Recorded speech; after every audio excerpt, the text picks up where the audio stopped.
नमस्कार दोस्तों। राजीव दीक्षित, जिन्होंने अपनी पूरी जिंदगी भारत में विदेशी कंपनियों के विरोध में लगा दी, जिन्होंने स्वदेशी और आयुर्वेद पर लगातार व्याख्यान दिए, जिन्होंने भारत में पेड मीडिया आधारित राजनीतिक पार्टियों का जमकर विरोध किया, जिनके व्याख्यान को सुनने के लिए लाखों की भीड़ उमड़ पड़ती थी और सन 2006 में बाबा रामदेव के साथ मिलकर भारत स्वाभिमान नाम से एक आंदोलन की भी शुरुआत की। 25 नवंबर 2010 को सिर्फ 43 साल की उम्र में अचानक उनकी मौत हो जाती है।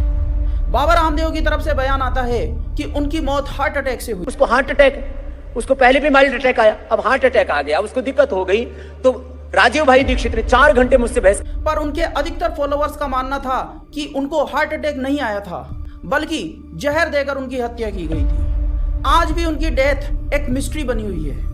तो उनकी मौत कैसे हुई और उनके कौन से काम थे जो आज भी अधूरे हैं, आइए जानते हैं इस वीडियो में। दोस्तों, 2 दिसंबर 1984 की रात भोपाल में पेस्टिसाइड बनाने वाली एक अमेरिकी कंपनी यूनियन कार्बाइड के भोपाल स्थित प्लांट से एक जहरीली गैस मिथाइल आइसोसाइनेट का रिसाव हुआ, जिसमें सरकारी आंकड़ों के अनुसार लगभग 4000 लोग मरे और 6 लाख से ज्यादा बीमार हुए। इस घटना को भोपाल गैस कांड के नाम से भी जाना जाता है। इस हादसे के बारे में जब राजीव जी को पता लगा तो उन्होंने अपनी इंजीनियरिंग की पढ़ाई को बीच में ही छोड़कर इस घटना के मुख्य आरोपी यानी कंपनी के मालिक वारेन एंडरसन और तत्कालीन मध्य प्रदेश सरकार व तत्कालीन केंद्र सरकार के खिलाफ बोलना शुरू किया और यहीं से उनके एक्टिविज्म की शुरुआत हुई। इसके बाद उन्होंने लगातार सभी सरकारों की गलत नीतियों का खुलकर विरोध करना शुरू कर दिया। सन 1992 में वो आजादी बचाओ आंदोलन नाम की संस्था से जुड़े और पूरे देश में घूम घूम कर देश की राजनीतिक परिस्थितियों पर व्याख्यान देना शुरू किया। एक व्याख्यान के दौरान उन्होंने कहा कि जब लोग उनसे पूछते हैं कि राजीव भाई आपका एड्रेस क्या है, हम आपसे मिलना चाहते हैं, तो वो ये कहते थे कि मेरा पता ट्रेन है, क्योंकि ज्यादातर समय वो ट्रेन में ही ट्रेवल करते रहते थे। मतलब हर राज्य के हर जिले में वो उस समय जा चुके थे और हर जिले में उनके संगठन से लोग जुड़ चुके थे। राजीव दीक्षित जी अपनी अनूठी भाषण शैली में उस समय पर ऐसी जानकारियां दे रहे थे जिसे सुनकर लोग चौंक जाते थे।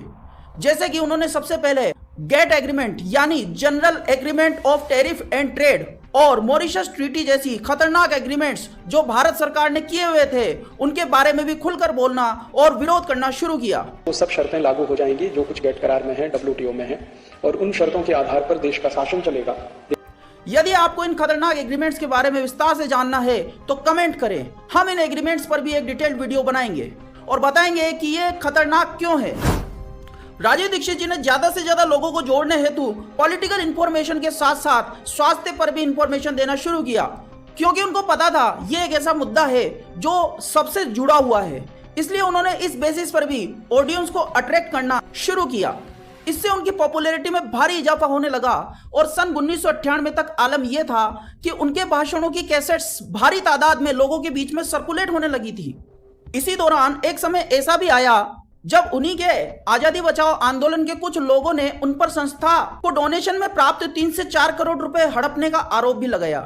हालांकि उन्हीं दिनों बाबा रामदेव से उनकी मुलाकात हुई और उन्होंने बाबा रामदेव के साथ मिलकर एक नई संस्था भारत स्वाभिमान ट्रस्ट का गठन किया और पतंजलि योगपीठ में भारत के इतिहास और राजनीतिक घटनाक्रमों पर व्याख्यान देना शुरू किया। इन व्याख्यानों का जब आस्था चैनल पर लाइव प्रसारण शुरू हुआ तो कहा जाता है कि उनके ट्रस्ट में एक ही साल में 1 करोड़ लोग मेंबर बन गए थे। इसके कुछ समय बाद सन 2009 में सॉफ्टवेयर इंजीनियर और एक्टिविस्ट राहुल मेहता से उनका संपर्क हुआ। राहुल मेहता उस समय राइट टू रिकॉल ग्रुप नामक संस्था के अध्यक्ष थे और प्रधानमंत्री, मुख्यमंत्री और पुलिस अधीक्षक जैसे पदों के ऊपर राइट टू रिकॉल यानी वोट वापसी कानूनों का प्रचार कर रहे थे।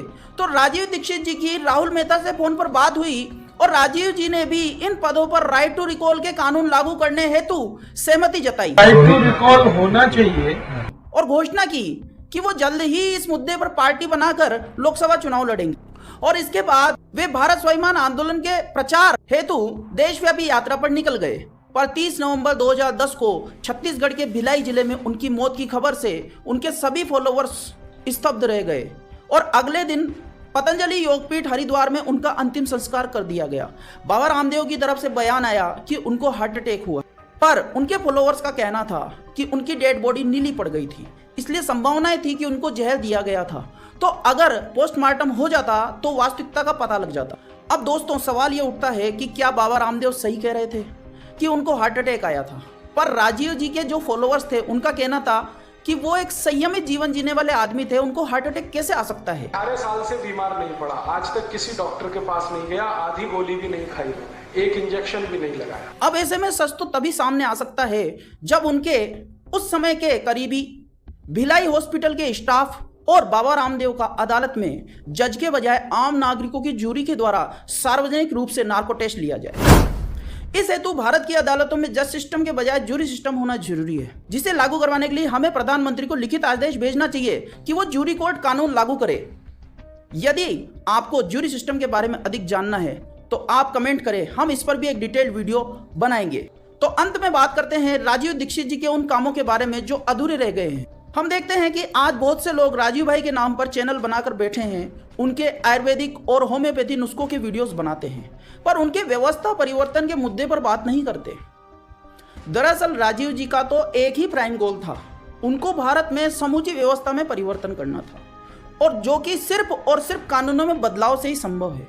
सबसे सिंपल तरीका है सिस्टम चेंज करने का, लॉ बदलना, और यही वो काम था उनका जो अधूरा रह गया है, जिसे हम सबको मिलकर पूरा करना है। अब यदि आप राजीव दीक्षित जी के समर्थक हैं और आप भी राजीव भाई के सपनों का भारत बनाना चाहते हैं तो इस वीडियो को हर सोशल मीडिया प्लेटफॉर्म पर शेयर करें, ताकि राजीव भाई जो व्यवस्था परिवर्तन करना चाहते थे, जिन कानूनों को लागू करवाना चाहते थे, उनकी जानकारी सभी लोगों तक पहुंच सके। वीडियो को लाइक जरूर करें और आपके अपने रियल फैक्ट एनालिसिस चैनल को सब्सक्राइब करना न भूलें। धन्यवाद।